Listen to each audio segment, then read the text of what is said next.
So this question comes to us about free will versus the elect, and it was cued by engagement with Romans 11, 7 through 8, and it reads like this. It says, "What then? Israel failed to obtain what it was seeking. The elect obtained it, but the rest were hardened. As it is written, God gave them a sluggish spirit, eyes that would not see, and ears that would not hear, down to this very day." And so the question then is, this seems to fly in the face of free will. If some people are elect, how can we have free will? If God seeks to be in relationship with each of us, how can he give some a sluggish spirit, which is what's mentioned in the text? And that's an excellent question. And what we're getting at here is this concept of free will or the elect. And it seems like, do we have the ability to choose? Or are some people's hearts hardened? Or are some people kind of gifted the ability to do what's right and to embrace grace better than others? How does that work?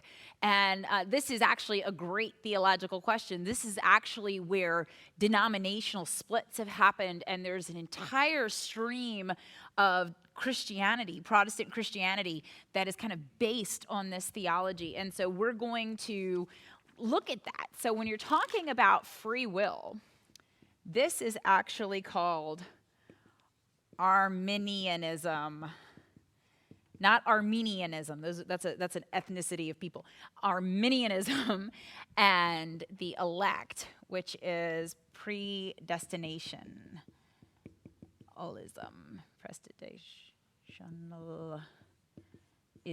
Predestinationalism. So are you predestined to be elect, or, and this is actually named after a gentleman by the name of Jacobus Arminius, who was part of the Dutch Reformed tradition. And then predestinationalism is also known as Calvinism, which gets its name from John Calvin, which you might recognize more than Jacobus here. So what we end up having is, in the midst of the Protestant Reformation, when you have Protestants saying, you know, we don't agree with some of the stuff of the Roman Catholic Church. And they're starting to figure out how their theology and their new denominations, because they're already starting to see some differences, are going to identify their theology. One of the key points becomes this. And let's talk a little bit about where this is coming from. So the concept of the elect is not rooted in the scripture that I just read to you from Romans. It's actually rooted in theology and an understanding of God that is about God's sovereignty, that there is nothing that could be more powerful. There is nothing that could override God's will. God is so powerful that everything else has to be subservient to God's power and will. And if you are really comforted by God being in control and God knowing everything that's going to happen and that nothing could possibly happen beyond God's will, if you find that really redemptive, then Calvinism might really resonate with you. It certainly resonates with a lot of people. It was specifically a foundational doctrine, predestinationalism, of the Presbyterian Church, which of course has since had a different break, and there are others in this family and stream of theological thought, but certainly it starts with John Calvin, who wrestled with that and said, no, the chief defining characteristic of God is that God is sovereign, and so therefore people can't be in charge of whether or not they are saved. God must know. God must have already decided, and we are just learning it. So that even when you're born, there are some people who are saved and some people who aren't. Now, there were a number of Christians who said, I don't think that works for me.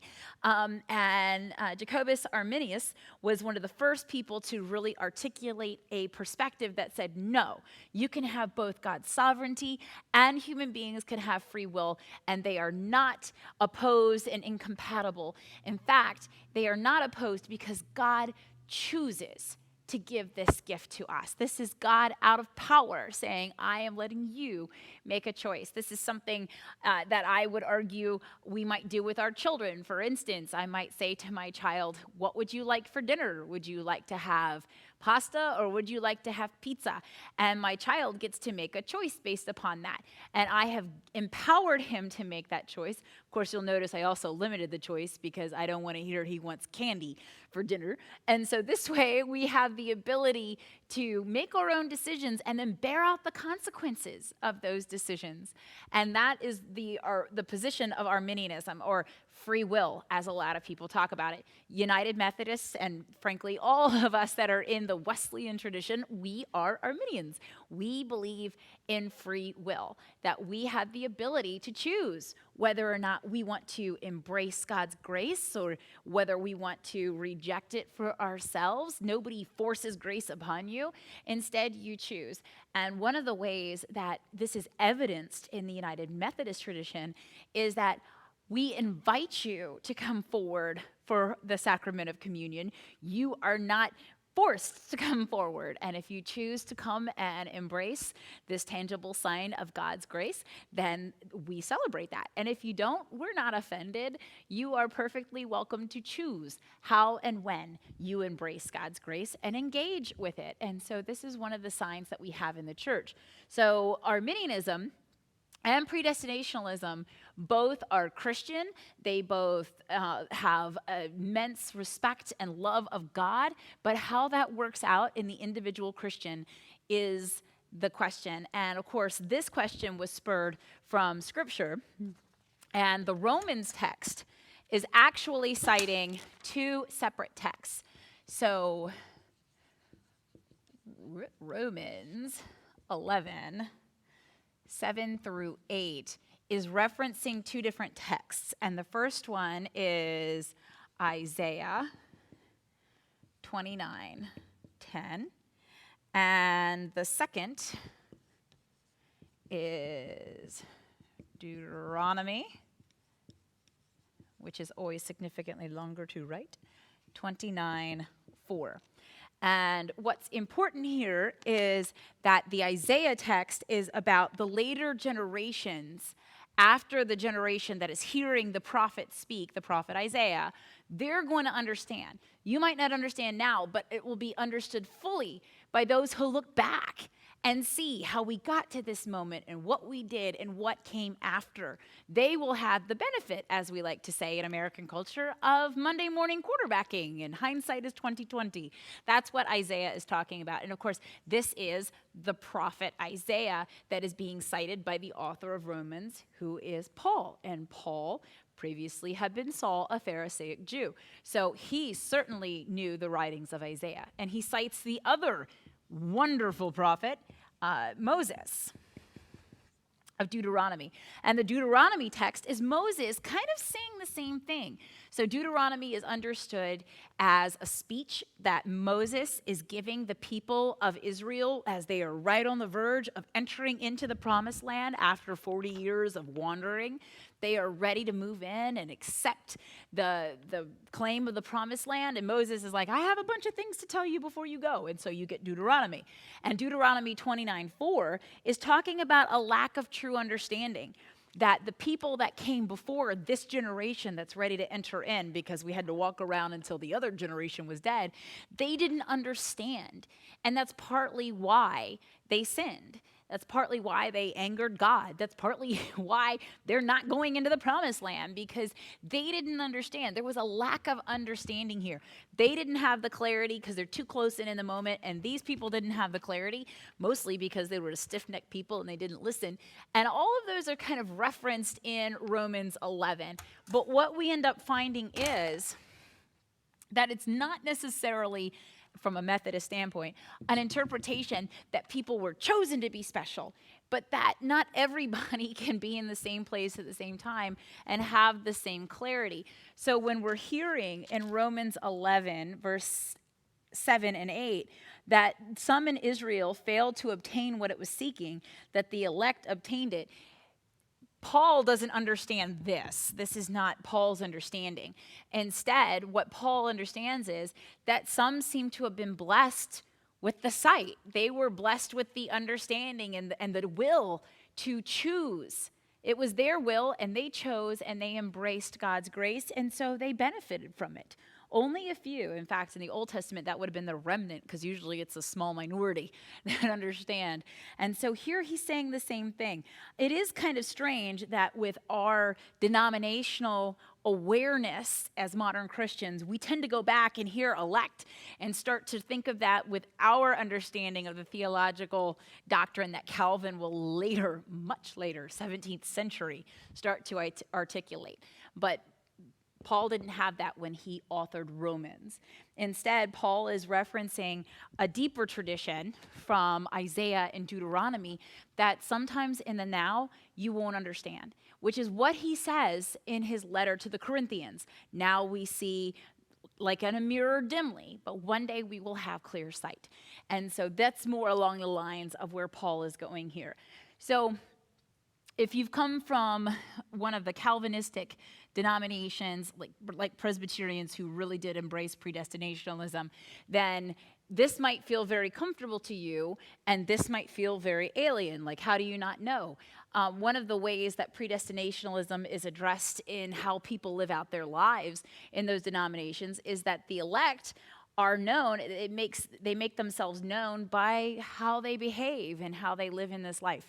That if you are elect, then you will live a good life. And I wish it were that simple, because you can act as if, you can pretend, but what we as Methodists and a lot of other denominations talk about is, it's not just what you do, but it's what you believe, and it's what's in your heart, and how your relationship is with God, especially your relationship with the grace of Jesus Christ. And so we believe that you can choose that. God is always saying, here, I want to give you grace. I want to give you forgiveness and give you love and pardon and let you start again. I want to give it to you. And some days you're like, no, I'm not in the mood for that.